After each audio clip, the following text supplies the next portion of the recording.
하나님 나라를 살아간다라고 하는 것은 완전히 새로운 가치로 살아가는 것을 의미합니다. 이전까지의 생각과 이전까지의 판단하는 마음과 이전까지의 생각으로는 하나님 나라를 담을 수가 없습니다.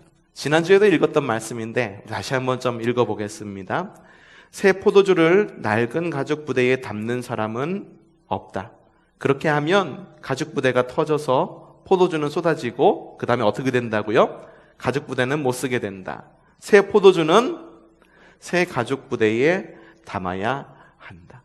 지난주에도 말씀드렸지만 새 포도주를 담았을 때에는 거기서 생성되는 탄산 혹은 가스로 말미암아 이렇게 팽창되는 그런 것이 있다라고 그래요. 팽창된다라고 합니다. 그럼 오래된 가죽 부대에 담으면 그 팽창되는 힘을 감당을 하지 못하는 거예요. 그래서 오래된 가죽 부대도 터져버리고 포도주도 쏟아져 버리고, 그래서 새 포도주는 어디에 담으라고 이야기하는 겁니까? 새 부대에 담으라고 이야기를 하는 겁니다. 여러분의 마음이 새 부대가 되기를 바랍니다. 오늘 말씀 들을 때 우리의 마음이 새 부대가 되게 하여 주사, 그리하여서 새 포도주를 마음껏 담아가는 여러분들 되시기를 바랍니다. 우리가 읽고 있는 팔복 이야기는 하나님 나라의 가치와 법, 이것이 매우 깊숙이 스며들어 있는 주님의 말씀입니다. 팔복 이야기는 하나님 나라를 선포하시는 주님의 위대한 웅변이고 우리에게 새로운 가치관을 그리고 새로운 삶의 모습을 강력하게 요구하는 굉장히 강력한 메시지입니다. 자, 그러면 오늘 하나님께서 우리에게 주시는 말씀은 뭘까요? 팔복 이야기들 가운데에 오늘 우리에게 주시는 말씀 함께 읽어보도록 합시다. 시작. 화평하게 하는 자는 복이 있나니 그들이 하나님의 아들이라 일컬음을 받을 것이며. 이게 세 번역에는 어떻게 쓰여있는지 다시 한번 좀 읽어볼게요. 자, 시작. 평화를 이루는 사람은 복이 있다. 하나님이 그들을 자기의 자녀라고 부르실 것이다. 화평하게 하는 자는 곧 평화를 이루는 사람입니다. 여러분, 평화를 이루는 사람 되시기를 바랍니다. 하지만 그 평화라고 하는 것이 타협이나 혹은 지켜야 될 것을 지키지 못하는 평화, 그것은 우리에게 온전한 평화가 되지 않다는 것을 또한 기억하시기를 바랍니다. 자, 성경이 말하는 평화를 이루는 사람이라고 하는 말은 어떤 의미를 담고 있냐 하면은 헬라어로 에이레네 더하기 포이에오의 합성어입니다. 에이레네라고 하는 말은 평화, 안전이라는 의미를 담고 있고, 포이에오는 행하다라고 하는 의미를 담고 있습니다. 그 기독교 서적 출판사 가운데 포이에마라고 하는 그런 출판사가 있어요. 포이에마라고 하는 것이 행동을 뜻합니다. 그러니까는 읽기만 끝나는 것이 아니라, 책을 읽는 것에서 끝나는 것이 아니라 그렇게 살아가자라고 하는 의미에서 포이에마라는 의미를, 그런 이름을 지은 것이 아닌가 이렇게 추측해 보기도 하는데요. 이 평화를 이루는 사람이라는 어떤 사람이냐 하면은 에이레네 더하기 포이에요. 그래서 평화를 위한 노력을 하는 사람이다라는 의미를 담고 있습니다. 말로 혹은 마음으로만 평화를 말하는 것이 아니라 직접 나서고 손과 발로 평화를 이루는 것, 손과 발로 평화를 개척하고 개간하는 사람이라고 하는 의미를 담고 있습니다. 우리가 봄이 되면은 밭을 일굽니다. 밭을 일구는 이유가 뭔가요? 거기에 뭔가를 심으려고. 제가 지난번에 우리 이순란 장로님 댁에 갔는데, 이순란 장로님 댁에 가니까 그 앞에 밭이 있더라고요. 근데 그 밭에다가 여러 가지 좀 많이 심어 놓았어요. 가보니까는 여기는 우리 거고요, 여기는 누구네 거고요, 여기는 교회 거예요 라고 이렇게 구분해서 그렇게 심어 놓으셨더라고요. 그렇게 심는 것이 그냥 저절로 심겨질까요? 야, 봄이 됐으니까는 가을에 걷어야 되니까 심자. 정말 심지는 않고 밭도 개관하지 않고 그냥 마음만 가지고 있는 거예요. 그러면 가을에 결실을 거둘 수가 있을까요? 없죠. 가을에 결실을 거두려면 어떻게 해야 됩니까? 봄이 되면은 겨울에 얼었던 땅을 쟁기질하고, 그리고 퇴비도 뿌리고 그런 다음에 씨앗을 심어야지만 무엇으로?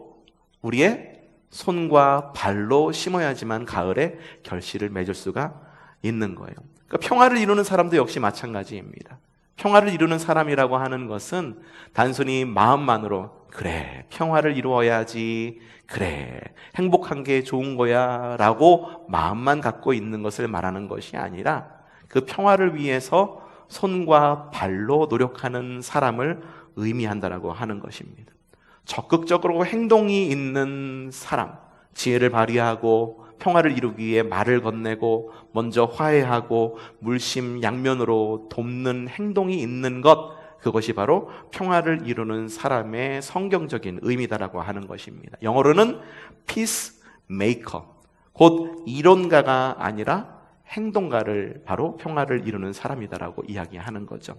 역사 가운데 평화를 이루는 사람이 있었습니다. 1900이니까 굉장히 오래된 2000년 이래도 20년 전 이야기더라고요. 벌써 1900년도 하면은 굉장히 가까운 것 같은데 굉장히 먼 이야기더라고요. 30년 전이에요, 벌써. 1994년에 북한이 서울 불바다 되게 하겠다라고 하는 발언이 굉장히 큰 이슈였었습니다. 그래서 그때 막 사재기도 막 있었고 굉장히 조금 국제 정세도 굉장히 북한에 대한 적개심이 굉장히 컸던 그런 때가 있었습니다. 우리나라가 그 시기를 굉장히 잘 이겨냈어요. 그런데 이게 어떻게 이겨낸지 아십니까? 한국과 미국이요, 북한 불바다라는 이야기를 듣고 그 당시 대통령과 그리고 우리나라의 대통령이 진짜 북한을 폭격할 계획을 세웠어요. 그래서 우리나라에 폭격기가 날아왔었고 그리고 일촉즉발의 상황까지 놓였었습니다. 알고 계셨나요? 그때 그런 상황이었었어요. 또 96년에도 역시 여러 가지 어려움들이 있었고 진짜 전쟁이 날 뻔한 상황들이 최근 30년 가운데에 꽤 많이 있었어요. 근데 94년 이때 서울 불바다라는 이런 발언이 있었을 때에 정말 전쟁을 하려고 나섰다니까요. 근데 이 상황을 갖다가 누가 이렇게 잠잠케 했는지 아십니까? 미국의 전 대통령이었던 카터 대통령이 북한으로 날아가서 이렇게 대화도 나누고 그래서 모든 상황을 종식시켰던 그런 일이 있었습니다. 만약에 그냥 우리가 북한 그런 얘기하니까 우리도 역시 같이 맞서서 야, 그렇게 얘기해? 그럼 나도 이렇게 할래? 라고 똑같이 칼을 들어서 뺐다라고 했다면은 그때 어떤 상황이 벌어졌을까?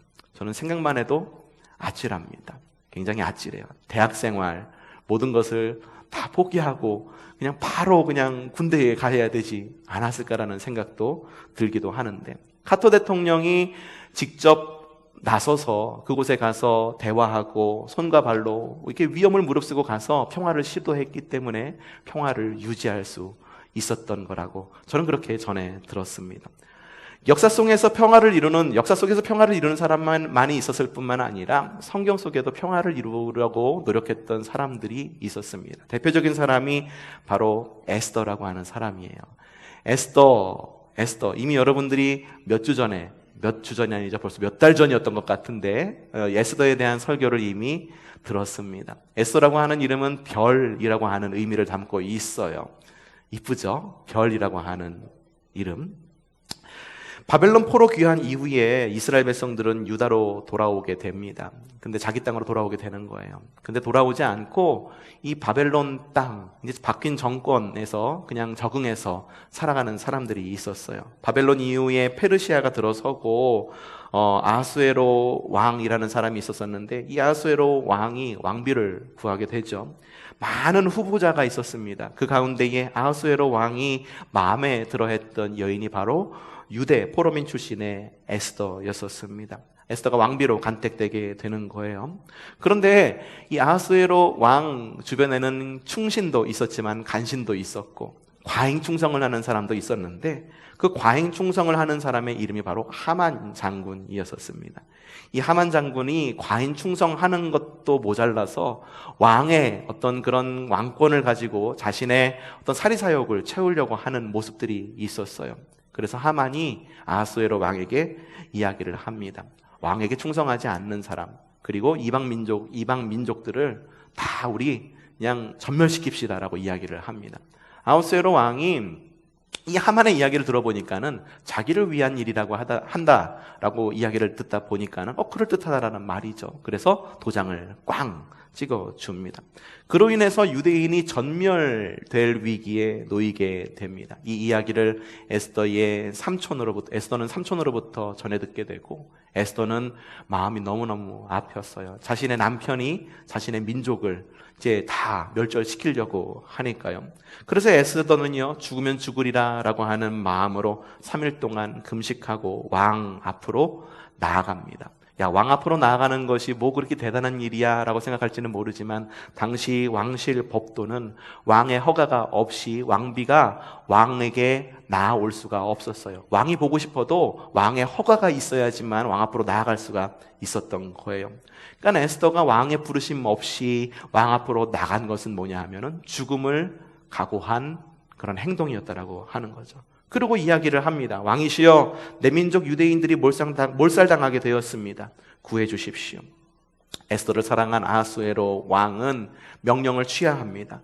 유대인을 구원하고, 그리고 유대인과 아하수에로 왕은 오해가 풀어지고, 그 가운데에 하만이라고 하는 사람이 이간질시켰다는 것도 알고, 그래서 이 에스더는 아하수에로 왕과 유대인 사이에 평화를 이루는 피스 메이커가 되었다라고 하는 것이 바로 에스더 이야기입니다. 중간에 좀 이렇게 뛰면서 이야기하니까는 좀 이해관계가 조금 와닿지 않은 분들은 몇 주 전에 이미 설교했던 에스더에 대한 설교를 초성TV에 들어가셔서 보시면 에스더에 대한 이야기를 더 깊이 아실 수가 있습니다.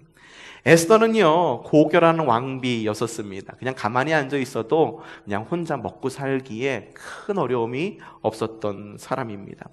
자리 보존만 했다고 한다면, 자리 보존만 하고 있었다 하더라도 자신은 어쩌면 죽음에서 면제될 수도 있었을지도 모릅니다. 하지만 이 고결한 왕비는 자리 보존만 하지 않고 이론가가 아닌 죽음을 각오한 행동가로 왕과 이스라엘 백성 사이에 오해를 풀려고 열심히 행동했습니다. 말로만 평화를 말하지 않고 행동으로 평화를 이끈 왕비가 바로 에스더였었습니다. 역사적으로, 그리고 성경 안에는 특별히 성경 안에는, 그리고 역사적으로도 마찬가지이죠. 평화를 위해서 말로만 하지 않고 손과 발로 뛴 굉장히 많은 사람들이 있습니다. 우리가 평화를 이루기 위해서 손과 발로 주님의 복음에 발 맞추어서 뛰는 것은 성경적인 것입니다. 그것은 바로 기독교적인 가치관입니다. 그러니 성도는 평화를 이루는 사람이 되어야 합니다. 평화를 이루는데 단순히 말로만 야, 싸우지 마, 아니 왜 그려, 그러면 안 돼요. 아니, 충청도를 비하하는 게 아닙니다. 제가 고향이 충청도래 갖고선 이렇게 이야기하는 것이 편해서 그려요.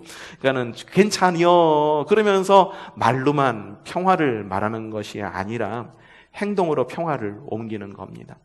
사이가 안 좋은 사람이 있으면은 사이가 좋게 하기 위해서 자리도 마련해주고, 그리고 나하고 관계가 안 좋으면은 내가 먼저 가서 미안하다라고 말할 수 있는 용기의 사람, 그 사람이 바로 이론가가 아닌 행동으로 하는 평화를 이루는 성경적인 사람이다라고 하는 것입니다.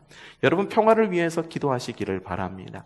우리나라의 평화를 위해서 기도하십시오. 그리고 코로나 이 상황, 그래서 언제 종식될지는 모르겠지만 코로나 이 상황을 우리가 힘써 잘 이겨낼 수 있도록 주변에 있는 성도들을 위해서 기도하십시오. 그리고 기도 후에는 행동으로 나서십시오.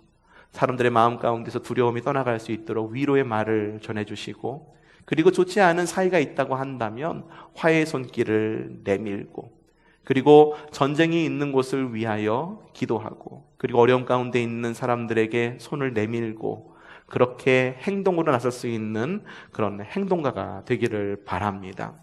더불어서 우리는 사람과의 평화뿐만 아니라 하나님과의 평화를 위해 기도하고 행동할 줄 알아야 됩니다. 유대인의 제사 가운데에 화목제라고 하는 것이 있습니다. 여러분 많이 들어보셨죠? 화목제. 화목제 하면, 화목하면 떠오르는 것이 뭔가요? 화목.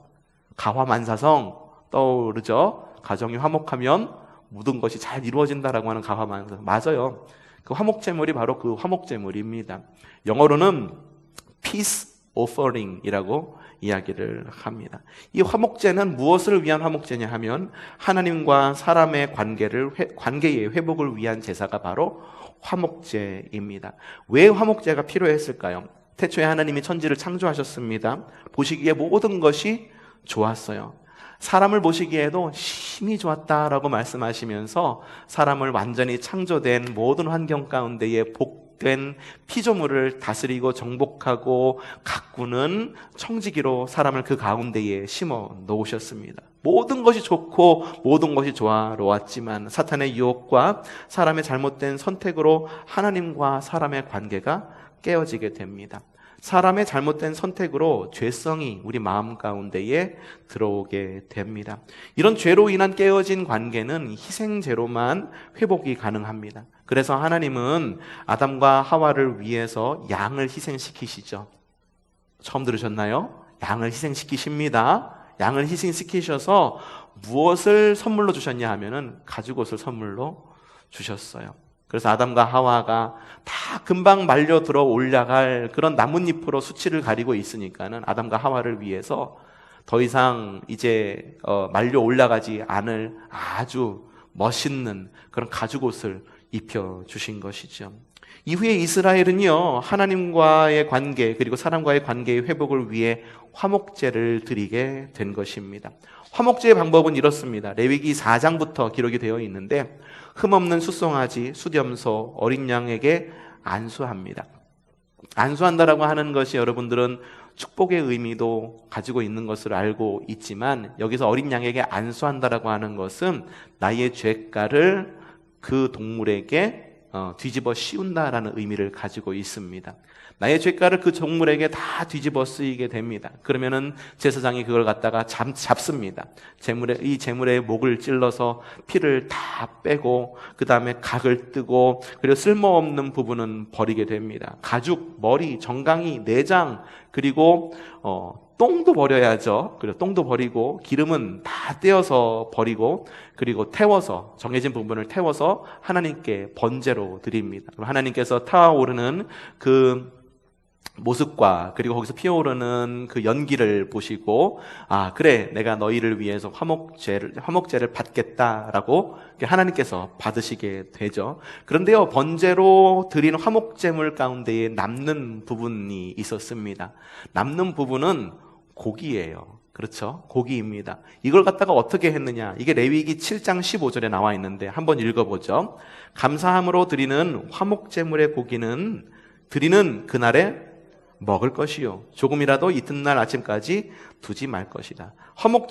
남은 화목제물의 고기는 어떻게 하라고요?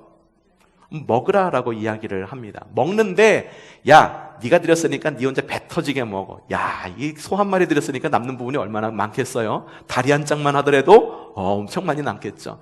야 먹다가 배 터져. 그냥 먹다가 그냥 밤새 그냥 잠들어 라고 그렇게 이야기한 것이 아니라 남는 부분 가운데의 일부는 제사장 몫으로 분배를 하고 나머지는 그 화목제물을 드린 사람들, 그 가족들, 그리고 화목제가 필요한 관계에 있는 사람들끼리 모여서 밤새 성전들에 모여서 그것을 먹으면서 서로 이야기를 나누면서 화해를 하는 것이었었어요.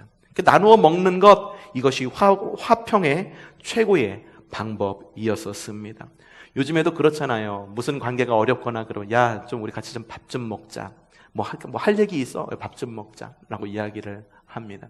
이 박국현 집사님이 지난 금요일이었죠. 금요일 날 저희 집에 왔어요. 와가지고선 목사님 제가 기니 드릴 말 있습니다. 성도들이 기니 드릴 말 있습니다 하면 저는 가슴이 철렁 내려앉아요. 이 과연 무슨 말을 하려고 그러나 걱정이 돼가지고선 박국현 집사님을 만났는데 그냥 들으면 안 될 것 같아가지고 집으로 불렀어요. 저녁은 먹었어? 안 먹었대. 그래가지고 엄마는 어떻게 식사해? 그러니까는 아버지가 식사해 주신다고. 아버지 식사하시는데 너는 어떻게 먹어? 물어보니까는 가서 먹어야죠. 우리랑 같이 먹자. 그래서 그날 바로 차 끌고 우리 사모가 차 끌고 나가가지고 전국에 있는 그 무슨 마트에 가가지고선 거기서 삼겹살을 구워가지고선 밥을 이렇게 먹는 거예요. 밥을 먹으면서도 조마조마한 거예요. 아이 과연 얘가 뭘 얘기하려고 그러나 얘기하려고 이렇게 들어보니까는 별거 아니더라고요. 2달 동안 파견근무 나간다고 두 달 뒤에 오는 거지. 당연히 오죠. 그래, 맛있게 먹자. 그러는 거예요. 여러분, 이렇게 기니 할 말 있으면은요, 같이 밥을 먹어요. 밥을 먹고, 그리고 화해의 제스처를 취하게 됩니다. 여러분, 평화를 이루는데요, 희생을 따르는 것은 매우 성경적인 것입니다. 오히려 희생이 없이 평화만 이루려고 하는 것은 이기적인 핑계일 뿐이죠. 그리고 더불어서 이러한 나누어 먹는 이런 전통, 이건 굉장히 우리에게 유익한 전통으로 우리에게 남아 있습니다. 이런 나누어 먹는 구약의 전통은 초대교회로 넘어와서 거룩한 공동체 식사의 전통으로 자리 잡게 되는데, 그것이 바로 공동 식사와 성찬으로 자리 잡게 되는 겁니다. 지난 주일날 우리가 성찬을 나누었습니다. 성찬은 뭐냐면은 그냥 거룩한 식사예요. 찬, 거룩한 찬, 밥상, 밥이라고 하는 뜻을 가지고 있는 거예요. 그래서 성찬을 먹으면서 우리가 하는 것은 뭐냐 하면은 하나님과 우리 관계를 다시 한번 돌아보고 우리와의 관계를 화해하는 것이 바로 성찬입니다. 코로나 시대에 들어서면서 우리가 못하는 것 중에 가장 아쉬운 것 중에 하나가 뭐라고 생각이 드세요? 예배 못 모이는 것? 그것도 많이 아쉽기는 하죠. 근데 전 참 아쉬운 게 뭐냐면 함께 모여서 밥 못 먹는 건 그게 너무 아쉬운 거예요. 밥을 좀 먹으면서 서로의 이야기도 나누고 서먹했던 마음도 좀 줄어들고 성도들과의 깊은 교제가 바로 그곳에서 이어지는데, 밥을 같이 못 먹으니까는 참 뭔가 하나 좀 밑장이 좀 빠진 것 같고 좀 많이 좀 아쉬운 마음이 있어요. 같이 밥 먹는 것, 밥 한 번 안 먹는 거야? 결코 그게 아닙니다. 밥을 안 먹는 것, 밥을 못 먹는 것, 이 밥이라고 하는 거는요, 이미 초대교회 초대교회 때부터, 그리고 그 훨씬 이전부터 화목제를 드리면서 사람들이 화해하면서 음식을 나누어 먹은 굉장히 오래된 전통이 지금까지도 이어지는 기독교의 오랜 전통 가운데의 하나다라고 하는 거예요. 매우 중요한 거예요. 그래서 내년에 빨리 좀 이런 것이 좀 많이 풀려서 함께 공동체 식사를 좀 다시 했으면 좋겠다라는 생각이 전 너무 간절합니다. 근데 이 공동체 식사라고 하는 것, 화해를 위한 공동체 식사라고 하는 거는요, 구약에서 온 전통일 뿐만 아니라 예수님의 구원 사역에 근거하기도 합니다. 자, 초대교회의 거룩한 식사를 한번 좀 생각해 보도록 하겠습니다. 이 초대교회의 거룩한 공동체 식사, 그리고 성찬이라고 하는 것이 어떤 것인지 고린도전서 11장 23절부터 26절에 나와 있는데 한번 함께 읽어보죠. 시작. 내가 여러분에게 전해준 것은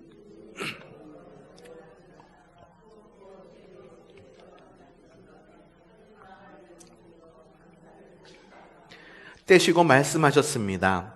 이것은 너희를 위하는 내 몸이다. 이것을 행하여 나를 기억하여라.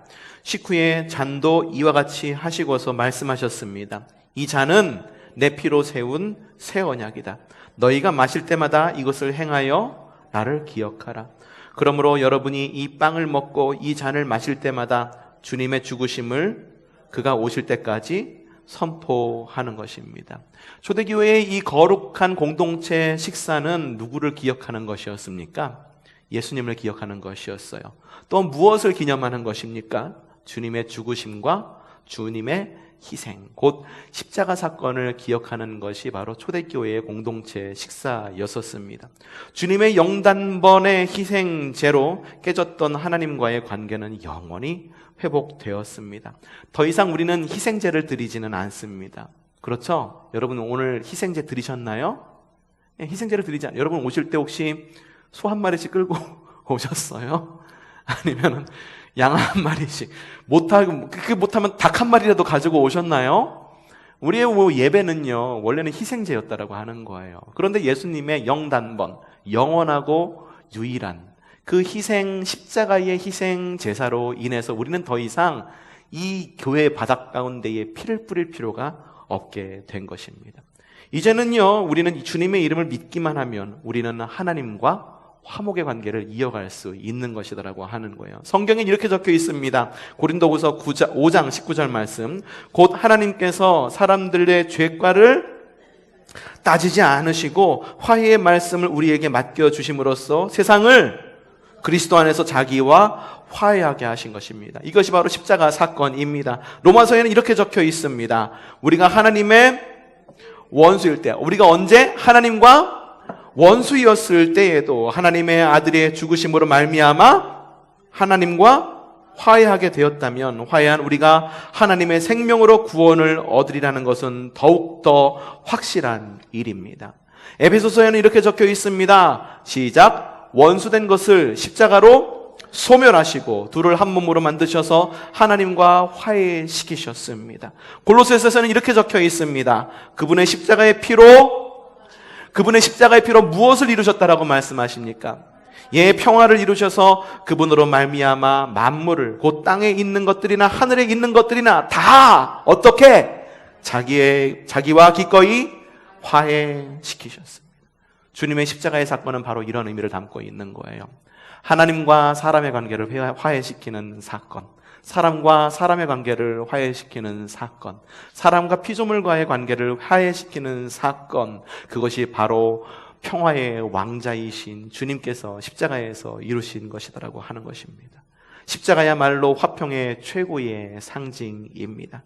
주님은 영단번의 희생 제사를 드릴 화목 제물이 되셨습니다. 그러니까 우리는 그래서 지금 여러분들 이 자리에 오실 때 화목 제물을 들고 오시지 않으시는 거예요. 대신 믿음을 갖고 주님께 나아오는 거죠. 우리가 아까 전에도 찬양할 때 그런 찬양을 하셨죠. 그 크신 하나님의 사랑 다 형용 못하네. 저 높고 높은 별을 넘어 이 낮고 낮은 땅 위에 죄범한 영혼 구하려 그 아들 보내사, 그 다음에 화목제물 삼으시고 죄 용서하셨네.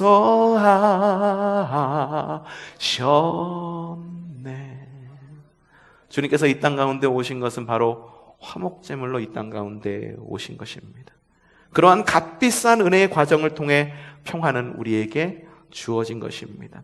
그렇기 때문에 주님께서 우리에게 주시는 평화의 특징을 성경에선 뭐라고 말하냐 하면은, 나는 평화를 너희에게 넘겨준다. 나는 내 평화를 너희에게 준다. 내가 너희에게 주는 평화는 세상이 주는 것과 같지 않다 라고 주님께서는 말씀하시는 것입니다.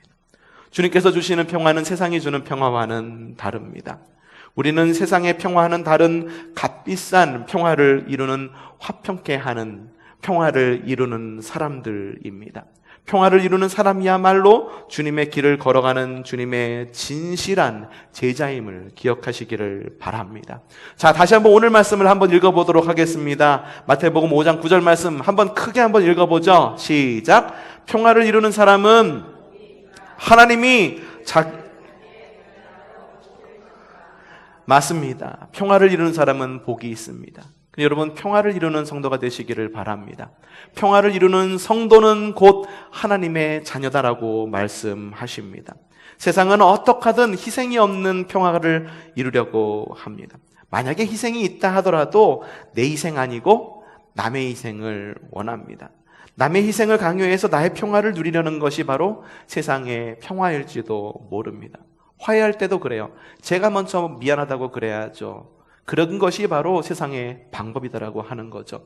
하지만 주님께서 주시는 평화의 방법은 자신의 희생으로 남에게 선한 영향력을 끼치는 평화의 모습입니다. 그 평화를 위해 값비싼 대가를 치르라라고 주님께서는 말씀하십니다. 여러분들 기억하십시오. 주님께서 우리에게 주신 최고의 사역이 뭔지 아십니까? 바로 평화를 이루는 것입니다. 화해를 이루는 사역을 이루어가는 것입니다. 여러분들이 주어진 장로, 권사, 집사, 이걸 뭐라고 그럽니까? 직분이라고 그러죠. 직분의 목적이 뭔지 아십니까? 성경에 뭐라고 나와 있는지 한번 읽어볼게요. 이 모든 것은 하나님에게서 났습니다. 하나님께서는 그리스도를 내세우셔서 우리를 자기와 화해하게 하시고, 뭐라고요? 그리스도를 내세우셔서 어떻게 하셨나요? 우리를 하나님과 화해하게 하시고, 또 우리에게 무엇을 주셨습니까? 화해 직분을 주셨습니다. 우리 화해의 장로님들 되십시오. 그리고 화해의 권사님들 되시기를 바랍니다. 화해의 집사님들 되시기를 바랍니다. 저도 화해의 목사가 되도록 부단히 노력하는 그런 목사가 되겠습니다. 또한 하나님께서 가장 기뻐하시는 일이 뭔지 아십니까? 바로 사람과 사람을 화목하게 하는 것입니다. 사람과 사람을 화목하게 하고, 사람과 하나님을 화목하게 하고, 사람과 다른 피조물들을 화목하게 하는 것, 그것이 바로 주님께서 십자가에서 이루신 일입니다. 더 이상 싸구려 평화에 머무르지 않기를 바랍니다. 겉모습만 번지르르한 값싼 평화에서 화목제물 대신 주님을 모욕하지 않는 값비싼 평화를 살아가는 여러분들 되시기를 바랍니다. 말뿐인 평화를 누리는 여러분들 되시지 않았으면 좋겠어요. 희생의 결단, 행동이 있는 평화로 하나님의 아들의 복을 누리는 성도 여러분이 되기를 바랍니다. 평화를 위해서 움직이는 여러분들 되시기를 바랍니다. 화해를 위해서 움직이는 여러분들 되시기를 바랍니다. 더욱 여러분에게 부탁드리고 싶은 것은 누군가와 갈등이 있을 때 그 사람이 먼저, 상대방이 먼저 미안하다고 이야기할 때까지 기다리지 않았으면 좋겠어요. 내가 먼저 가갖고 미안하다고 좀 먼저 말했으면 좋겠고요. 내가 먼저 화해의 손길을 내미는 그런 성숙함이 우리에게 있기를 바랍니다. 속상하죠? 억울할지도 모르죠. 하지만 주님께서 그것을 기뻐하시고 바로 그런 사람을 주님의 자녀다라고 주님께서는 말씀하신다라고 하는 것입니다. 그런 화해를 이루는, 평화를 이루는 저와 여러분이 되기를 바랍니다. 하나님의 자녀가 되는 여러분들 되기를 바랍니다. 말로만 평화를 이야기하지 않고 직접 손과 발로 화해를 개간하고 개척하는, 화해의 씨앗을 심을 줄 아는 저와 여러분이 되기를 주님의 이름으로 축복합니다. 내가 주께